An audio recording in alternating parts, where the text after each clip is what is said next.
Long time no see, everyone! It's been almost a year since my last upload.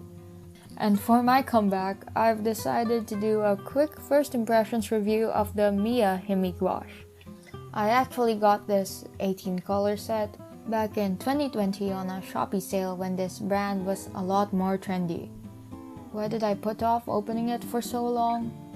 Well, I had been using my first gouache set, the Mary's 12 color one I got way back in 2018. I had squeezed out all the tubes into this palette more than a year ago and mixed a little honey into each one in hopes of making them last longer. The honey did help in retaining moisture, but still, after several months of non-usage, the gouache ended up cracking and looking like parched land. And to add to that, it smells even worse than it looks. Maybe it was the honey? Although as far as I know, honey isn't supposed to go bad.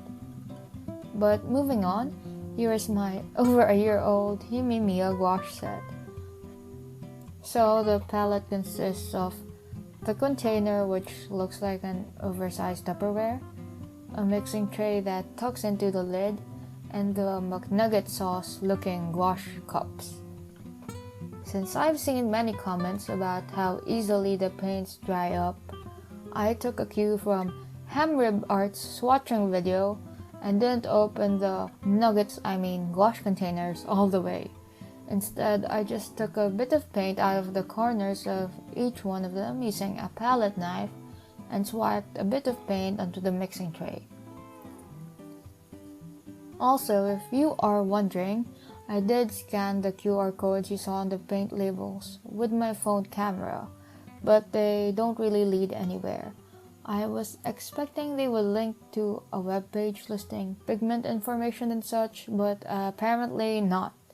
So yeah, I did that for all the paints, and now we can swatch. But before that, I actually ended up rearranging the colors in a way that made more sense to me. Again, I followed Hamrib Art's example and cut out small swatches and stuck them on top of each cup. But I used clear tape on top instead of double-sided tape, so the swatches would have some level of waterproof protection, as I am not a clean artist and my hands get dirty when painting. On to the swatching. First we have titanium white, which is one of the two whites included in the set. Titanium white, as far as I know, is supposed to be brighter and whiter than zinc whites or regular whites, but that is not the case here. By the way, I got these names from the Craft Central's website and referenced the arrangement from there. So there is a chance that I might have mixed up the two whites, but in any case, one of them is brighter and slightly more opaque than the other one, as you can see here in my swatching of the regular white or just plain white. Next we have the two yellows, lemon yellow and medium yellow. The lemon yellow was really sticky when I took some paint out of the cup, so I'm guessing it's the binder separating because I had it sitting out for so long. Both aren't very opaque. Do note that I thinned the paints down to at least a milk-like consistency for these swatches. Painting thicker than that using wash isn't advised anyway, because the paint will end up cracking and possibly flaking off. I've learned that the hard way. Next, we have the fancy sounding Ponceau, or what in other sets might be called vermilion. I don't know if it's also because the paint had gone unopened for too long, but the consistency of the Ponceau was considerably thinner and oilier than the other ones in this set. I have to use relatively more paint than I did with the other colors to get the same level of saturation. Then we have deep red, which is a very nice cool shade that would be useful for mixing purples. My only beef with it is that it's a little streaky. We then have this very vibrant rose, which I can already tell will be fugitive and fade easily. I'm doing a light fastness test on this set too, so look forward to the results in a future video. Next is the violet, which is surprisingly rather opaque.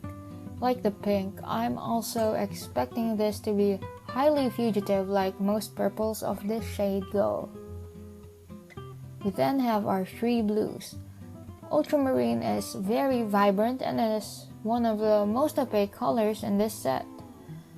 I've noticed that in general, the brighter colors are usually the more opaque ones, probably because of the amount of white filler in them. Prussian blue, while dark out of the pan, is actually quite transparent in paper.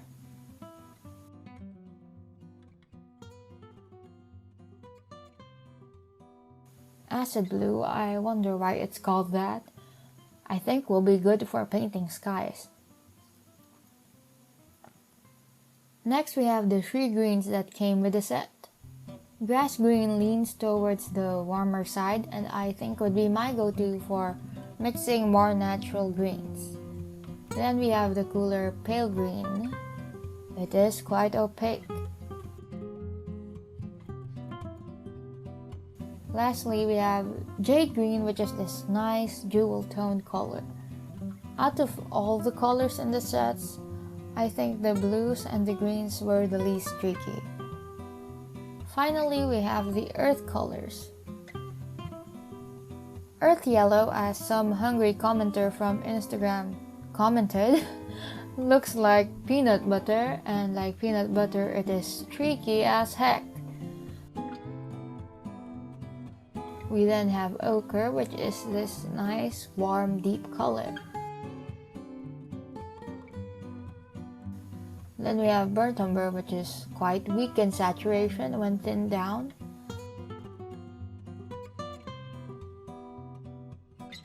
And lastly, we have black, and I don't know what else to tell you other than it's black. These last four colors are opaque, as you can see from how the black line I do for each box got decently covered for all of them. Here's the finished swatch all dried up.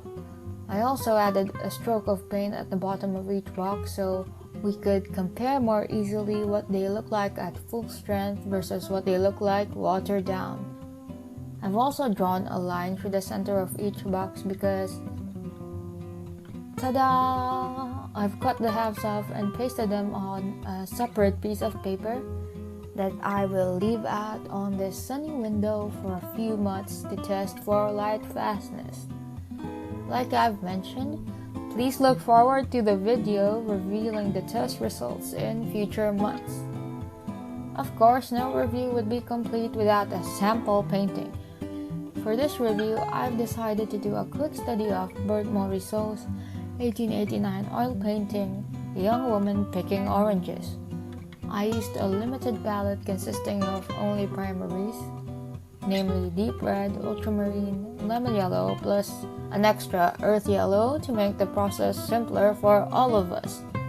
Now I leave you with a time lapse and some stereotypical French background music.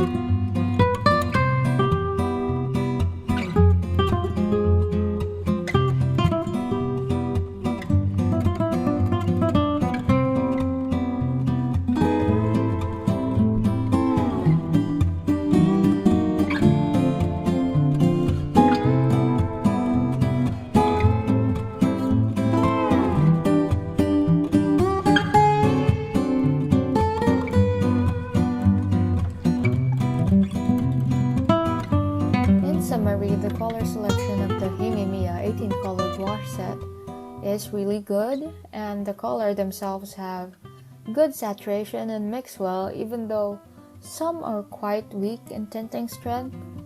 A lot of the paints are also streaky, which might be a deal breaker for those with smooth, polished, and clean art styles, but for more impressionistic, rough-looking styles like the one I used here, I think it would work fine enough. To conclude, the Miya Gouache set performs well enough for its price point. So that's it for my first impressions. I hope you found this useful or at least a little entertaining. Here is the final product.